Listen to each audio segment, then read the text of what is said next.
Ahoj, my vás zdravíme z auta a právě jsme na cestě pro levandule na naší louku.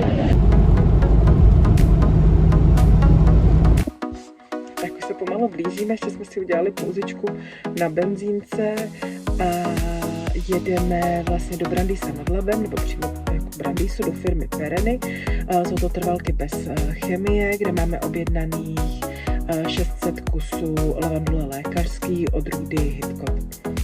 Tak se hodně těšíme, jak budou vypadat, jsou to menšího vzrůstu, taky K9 a tak doufám, že nám všechny přežijou při výsadbě a budou nám dělat radost.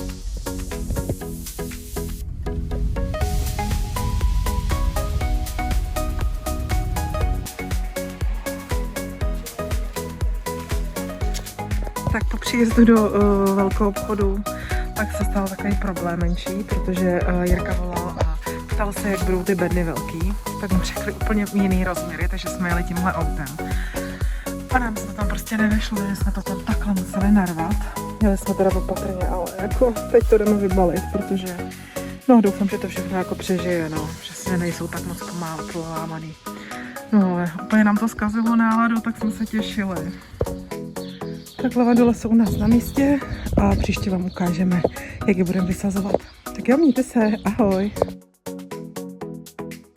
A kam jedeme? Zlato. Levandule.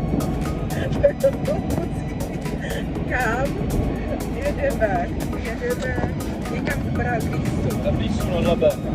Ne, Mladý Boleslavi, Ne, Brandýsu nad Labem, 17 km, firma Pereny. Jo, tam jedeme. Tak vám pak ukážeme naše krásné levandule.